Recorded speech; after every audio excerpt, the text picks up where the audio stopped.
They called it forbidden, not because it was dangerous, but because it worked too well. Long before modern medicine, before prescriptions, before laboratories and clinical trials, there were healers who understood something we've almost completely forgotten. They didn't rely on synthetic formulas. They didn't need billion-dollar research. They turned to something far older, something that grew quietly in the wild, unnoticed by most, yet feared by those in power. This herb, this one plant, was whispered about in ancient circles, not spoken loudly, not written clearly, passed instead in fragments, from master to student, healer to apprentice, generation after generation. Because even back then they knew some knowledge isn't meant to spread freely, and yet traces of it survived, hidden in crumbling manuscripts, buried in obscure medical texts, encoded in symbols that only a few could understand. When historians first came across these references, they didn't think much of it. Just another plant, just another remedy, until they started connecting the dots. Across different civilizations, completely separated by oceans, languages, and time, this same herb kept appearing. The Egyptians had it. The ancient Chinese documented it. Even early African healers spoke of it in rituals that were never meant to be recorded. Different names, different rituals, but always the same effect, healing that didn't make sense. There were accounts of wounds closing faster than expected, fevers breaking overnight, people recovering from illnesses that should have taken weeks, sometimes months. And it wasn't just physical. This is where things start to get strange. Some texts describe something deeper, not just healing of the body, but clarity of the mind, a sharpening of awareness. Almost like the herb didn't just treat symptoms, it reset something inside you. Think about that. A natural substance, capable of restoring balance in ways modern science still struggles to explain. Now here's the part they don't talk about. Because at some point, this herb didn't just fade away, it was removed. Not gradually forgotten, not lost to time, but deliberately erased. You can see the pattern if you look closely enough. Around the same periods when centralized medical systems began forming, when certain practices were labeled unscientific, when traditional healers were pushed aside or even outlawed, mentions of this herb started disappearing. Entire sections of texts gone, references rewritten, knowledge fragmented. Why? Because something like this, something simple, natural, and widely accessible, doesn't fit into a system that depends on control. If people can heal themselves, what happens to the structure built around keeping them dependent? And that's exactly what makes this story uncomfortable. Because it forces a question most people never ask. What else was removed? But here's where it gets even more unsettling. The herb didn't completely vanish. In some remote regions, far from cities, far from modern systems, it's still used today. Quietly, carefully, almost like a secret that's being protected, not shared. And when researchers have managed to study it, usually by accident or through local cooperation, the results have been difficult to ignore. Compounds inside the plant show unusual properties, anti-inflammatory, antimicrobial, even regenerative effects that don't fully align with what we expect from natural substances. It's almost as if the plant evolved specifically to support the human body in ways we're only beginning to understand. But here's the catch. Very little funding goes into studying it. Very few institutions talk about it.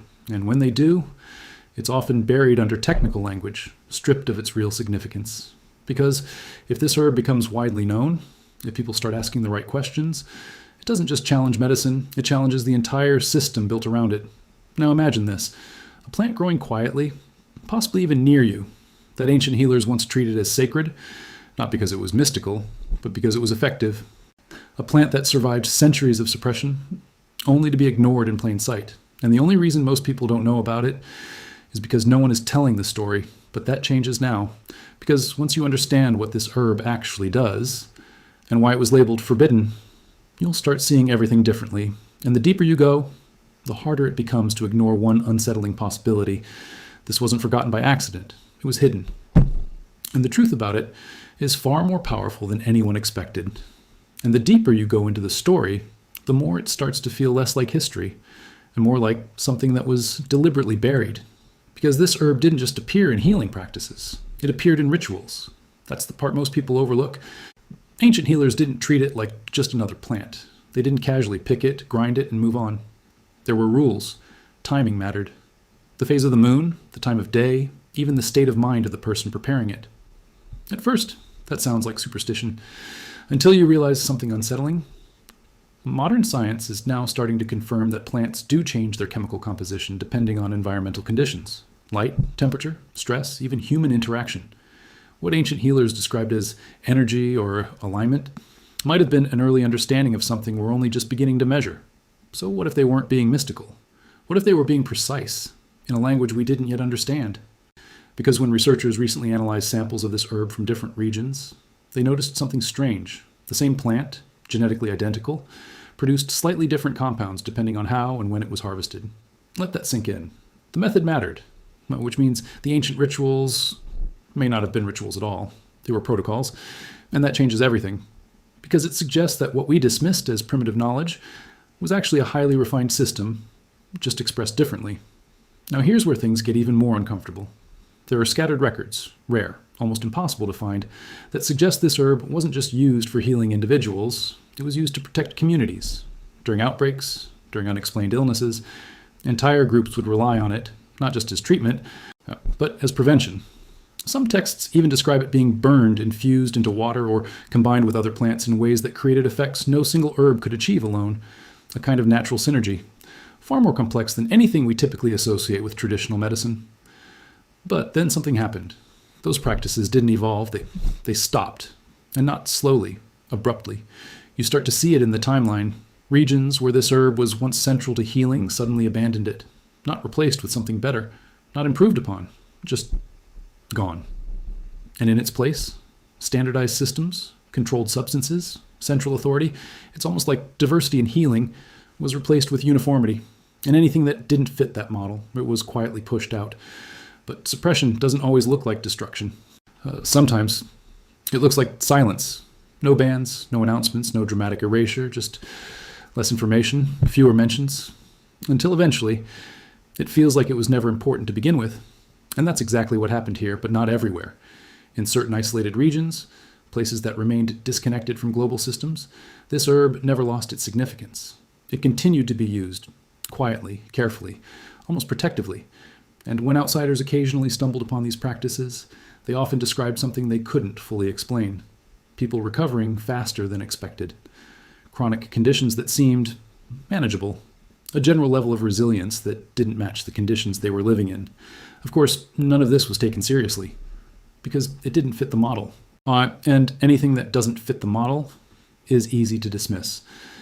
But here's where things start to shift. In recent years, a small number of independent researchers, outside major institutions, have started revisiting these old references, not because they were trying to prove anything, but because they were curious. And curiosity is dangerous when it leads to patterns. Because once they began mapping historical records, chemical analyses, and modern observations together, a picture started forming. And it didn't look like coincidence, it looked like a system, a natural system of healing that had been fragmented, misunderstood, and quietly set aside. Not because it didn't work, but because it didn't align. Now pause for a second and think about that. If a natural substance, accessible, adaptable, or an effective, exists outside of controlled systems, what incentive is there to promote it? And more importantly, what incentive is there to ignore it? Because ignoring something is often far more effective than banning it. No resistance, no questions, just absence. And that brings us to the part most people never reach. Because finding this herb isn't the difficult part. Understanding it is, because it doesn't behave the way we expect. It's not a one-size-fits-all solution. It doesn't produce identical results in every person. And that's exactly why modern systems struggle with it. Because variability is hard to control. But for ancient healers, variability wasn't a flaw, it was the point. They didn't treat diseases, they treated people. And this herb seemed to adapt accordingly. Which raises a question that's hard to ignore once you see it. What if the reason this herb was labeled forbidden wasn't because it was dangerous, but because it didn't fit into a system that requires predictability, standardization, and control? And if that's true, then this isn't just about a plant. It's about a completely different way of understanding health that we've been slowly conditioned to forget. But the story doesn't end there, because the most unsettling part isn't what this herb did in the past. It's what it might still be capable of today. And why, despite everything we now know, it's still not being talked about. Because the truth is, even now, this herb is still hiding in plain sight, not locked away in some secret vault, not extinct, not impossible to find. It's growing, quietly, unnoticed by most people who walk past it every day, unaware that something ancient, something once considered sacred, even feared, is right there within reach. And that's what makes this so unsettling. Because if something this powerful can exist so openly and still remain unknown, then the question isn't where is it? The real question is, why don't you recognize it? This is where everything begins to shift. Because the final layer of this story isn't about history or suppression or even science. It's about perception. Ancient healers didn't just use this herb, they recognized it. They knew what to look for, not just its shape, its smell, or where it grew, but how it behaved, how it interacted with the body, how it changed depending on the environment, and even the person using it. That level of awareness has been almost completely lost. Today, most people wouldn't know the difference between a powerful medicinal plant and a useless weed. And that's not an accident, because once knowledge disappears, recognition disappears with it. And without recognition, something can exist forever without ever being rediscovered. But a few people have rediscovered it, not through institutions, not through official channels, but through fragments. A line in an old text, a story passed down from an elder, a pattern noticed in nature that didn't quite make sense until it did. And when they finally connected those fragments, they realized something that changes the entire narrative. This herb was never meant to stand alone. It was part of a system, a much larger, interconnected approach to healing that didn't isolate the body from its environment, or the symptom from the cause.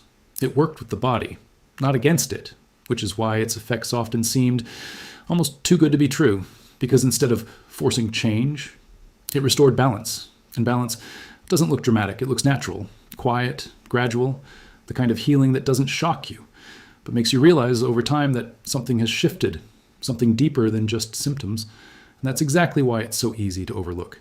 Because we've been trained to expect instant visible results, fast relief, immediate effects. But this herb doesn't operate that way. It works beneath the surface. And that makes it invisible to anyone who isn't paying attention. But here's where the story takes its final turn. Because once you start looking into modern research carefully, quietly beneath the surface, you'll notice something strange. The compounds found in this herb, they're starting to show up, not in their natural form, but isolated, extracted, modified, studied, under different names. And suddenly, they're not dismissed anymore. They're promising. They're innovative. They're breakthrough discoveries. But no one mentions where they came from. No one connects them back to the original source. Because once you do that, the entire narrative changes. It's no longer about discovery. It's about rediscovery. And that's a much more uncomfortable conversation, because it forces a realization that most people aren't ready for. We didn't find something new. We lost something old, something that didn't disappear because it failed, but because it didn't fit. And now piece by piece, it's being reintroduced without the story that came with it, without the context, without the understanding that ancient healers already had. And that might be the most dangerous part of all, because knowledge without context can be just as limiting as ignorance. Which brings us back to the beginning. The forbidden herb, it was never forbidden because it was harmful. It was forbidden because it represented something that couldn't be easily controlled, standardized, or owned, something that existed outside the system, something that gave power back to the individual. And whether that was intentional or just a consequence of how systems evolve, the result is the same.